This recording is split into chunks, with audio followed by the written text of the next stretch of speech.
हालांकि कई लोगों का ऐसा मानना है कि वो अहिंसावादी हैं और उनको मानने से ज्यादा हमें सुभाष चंद्र बोस, भगत सिंह जैसे क्रांतिकारियों को मानना चाहिए।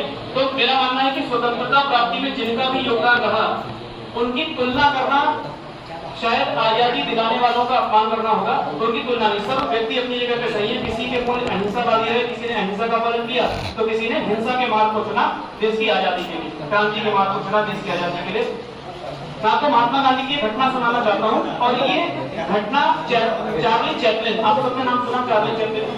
चार्ली चैपलिन ने अपनी पुस्तक में वर्णन किया इस बात को।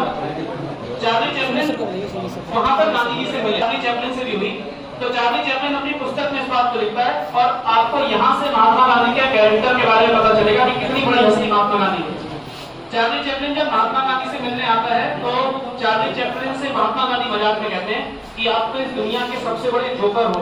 चार्ली चैपलिन आप सब जानते हो, सबसे बड़े मस्खरे हो, सबसे बड़े जोकर हो। तो महात्मा गांधी से चार्ली चैपलिन कहता है, चार्ली चैपलिन कहता नहीं, इस दुनिया का सबसे बड़ा जोकर, सबसे बड़ा मस्खरा मैं नहीं हूँ, इस दुनिया का सबसे बड़ा मस्खरा आप हो, यानी महात्मा गांधी हो। महात्मा गांधी इस बात को सुनकर थोड़ा चौंक जाते हैं, उन्हें लगता है शायद मेरा मजाक बनाया जा रहा है। तो उन्हें नहीं, इस दुनिया के सबसे बड़े जोकर वास्तव में आप हो, सबसे बड़े मस्खरे आप हो, क्योंकि आपने उनका मजाक बना के रख दिया जिन्होंने दुनिया का मजाक बनाया था, यानी आपने अंग्रेजों का एक मजाक बना के रख दिया।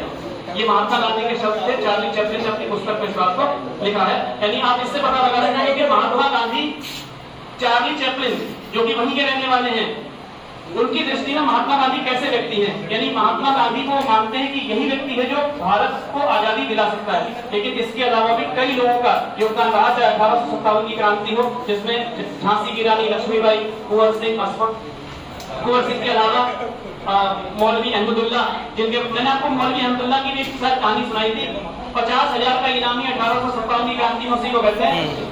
आप में से ज्यादातर लोगों को शायद नहीं पता होगा कि मौलवी अहमदुल्ला को 1857 की क्रांति शुरू होने से पहले फांसी की सजा की घोषणा की जा चुकी थी।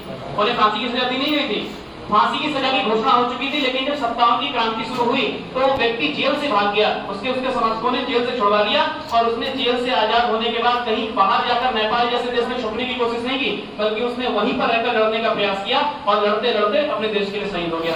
उनकी गर्दन को काटकर अंग्रेजों के सामने एक मुखबिर ने भेज दिया था, यानी उनकी शहादत ऐसी हुई। तो अब ऐसे जाकर हमको आजादी मिली है। ये महात्मा गांधी और अहमदुल्ला, मौलवी अहमदुल्ला की कहानियां हैं और ऐसे असंख्य, अगर कहानियां सुनाना शुरू की जाए तो शायद कितने साल बीत जाएंगे लेकिन कहानियां नहीं खत्म होंगी।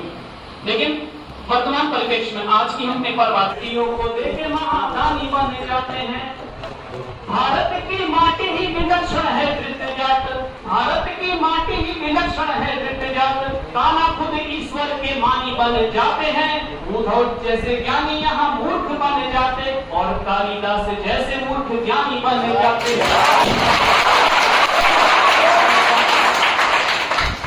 और पढ़ानी होगी तो मुझे दिक्कत नहीं थी, तो मुझे आपको ऐसे में कविता करिएगा सुनाता नहीं होगी।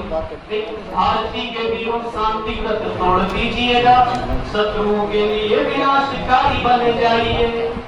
भारती के वीरों शांति व्रत तोड़ दीजिएगा, शत्रुओं के लिए विनाशकारी बन जाइए।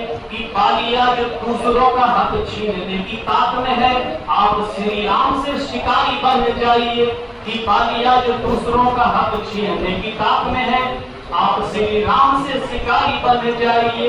कि देश को है आज श्याम मुरली की चाह नहीं, देश को है आज श्याम बांसुरी की चाह नहीं, वक्त चाहता है चक्रधारी बन जाइए।